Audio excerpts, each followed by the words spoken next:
नमस्कार, स्वागत है आप लोगों का मेरे YouTube channel triple A mathematics classes में। तो हम लोग पिछला क्लास में रिलेशन फंक्शन शुरू किए थे क्लास 12 का, जिसमें हम लोग टाइप ऑफ रिलेशन जो है रिफ्लेक्सिव, सिमेट्रिक और ट्रांजिटिव, किस केस में रिफ्लेक्सिव होता है, किस केस में सिमेट्रिक होता है, किस केस में ट्रांजिटिव होता है, वो हम लोग सीखे थे। और साथ ही हम लोग कुछ एग्जांपल भी सॉल्व किए थे। और कोई भी रिलेशन जो रिफ्लेक्सिव रहे, सिमेट्रिक रहे और ट्रांजिटिव रहे, तीनों रहे, उसे हम लोग क्या करते हैं, इक्विवेलेंस रिलेशन करते हैं। तो कुछ और हम लोग एग्जांपल लेंगे और सॉल्व करेंगे इसे। जैसे कि यहाँ दिया हुआ है, so that the relation are in the set A. Set A क्या दिया है, 1 2 3। इसी सेट में एक रिलेशन आर है। वो रिलेशन क्या दिया हुआ है, आर इक्वल टू 1 1 2 2 3 3 1 2 2 3, ये दिया हुआ है। ठीक है, एक सेट ए दिया हुआ है 1 2 3, और इसी सेट में एक रिलेशन दिया हुआ है, क्या दिया हुआ है, r इक्वल टू 1 1 2 2 3 3 1 2 2 3। अब ये प्रूफ करना है हमें कि ये जो रिलेशन दिख रहा है हमें, ये रिफ्लेक्सिव है, but neither symmetric nor transitive. ये रिफ्लेक्सिव है लेकिन सिमेट्रिक भी नहीं है और ट्रांजिटिव भी नहीं है। तो सबसे पहले हम लोग क्या देखेंगे, नंबर 1 रिफ्लेक्सिव चेक करेंगे। तो रिफ्लेक्सिव कैसे चेक करेंगे, देखिए सेट में कौन कौन सा एलिमेंट है, 1 2 3। सेट में कौन कौन सा एलिमेंट है, 1 2 3। अब यहां पे हमें देखना है, क्या इस एक का रिलेशन एक के साथ है, एक का रिलेशन एक के साथ है, 2 का रिलेशन 2 के साथ है, 3 का रिलेशन 3 के साथ है। अब चेक कीजिए, जो रिलेशन दिया हुआ है 1 1 2 2 3 3 1 2 2 3, इसमें हम लोग चेक करेंगे। यहाँ पे एलिमेंट दिया हुआ है 1 2 3, क्या 1 का रिलेशन 1 के साथ है, 2 का रिलेशन 2 के साथ है, 3 का रिलेशन 3 के साथ है। देखिए 1 का रिलेशन 1 के साथ दिख रहा है, 2 का रिलेशन 2 के साथ दिख रहा है, 3 का रिलेशन 3 के साथ दिख रहा है, यानी कि 1 1 2 2 3 3 ये रिलेशन में है। इसका मतलब ये हुआ कि ए और ए में रिलेशन है। जो भी सेट में एलिमेंट आपको दिख रहा है, तो सेट में कौन सा एलिमेंट है, 1 2 3। तो रिफ्लेक्सिव के लिए क्या चाहिए, जो एलिमेंट है वो खुद के साथ रिलेशन में होना चाहिए। तो यहाँ 1 है तो 1 का 1 के साथ दिख रहा है, ये 2 है तो 2 का 2 के साथ रिलेशन है, ये 3 है तो 3 का 3 के साथ रिलेशन है, 1 1 2 2 3 3 रिलेशन में है। इसका मतलब ये हुआ कि ए और ए रिलेशन में है। अगर ए और ए रिलेशन में है तो आर क्या होगा, रिफ्लेक्सिव होगा। आर क्या होगा, रिफ्लेक्सिव होगा। नंबर 2 सेकेंड केस हम लोग क्या चेक करेंगे, सिमेट्रिक। तो सिमेट्रिक कैसे चेक करेंगे, सिमेट्रिक के लिए हम लोग क्या करते हैं, कोई भी ऐसा रिलेशन ए और बी, दो एलिमेंट हम लोग लेते हैं जो रिलेशन में है, पहले से दिया हुआ है। दो एलिमेंट हम लोग ऐसा लेते हैं जो रिलेशन में दिया हुआ है पहले से। तो हम लोग यहां पे मान लिए क्या, एक ले लिए और दो ले लिए।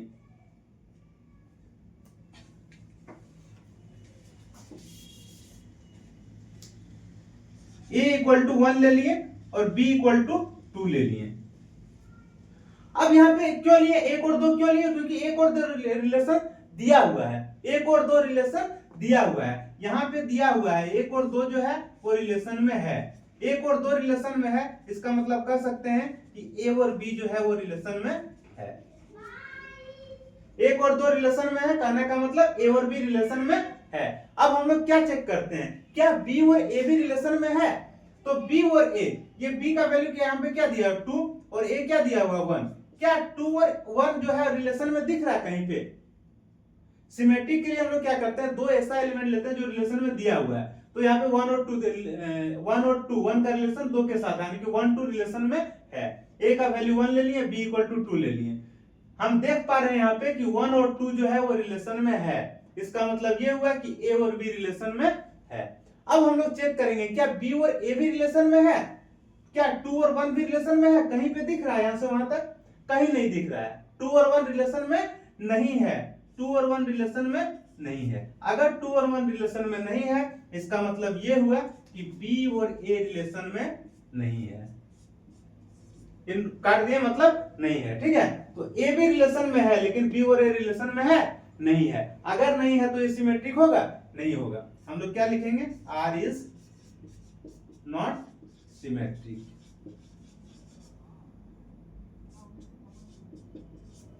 तो क्या पूछ रहा था, रिफ्लेक्सिव है लेकिन सिमेट्रिक भी नहीं है और ट्रांजिटिव भी नहीं है। तो देखिए रिफ्लेक्सिव आया लेकिन सिमेट्रिक आया नहीं आया। अब हम लोग क्या चेक करेंगे, ट्रांजिटिव चेक करेंगे। मिटा दे रहे हैं इसको, मिटा दे रहे हैं।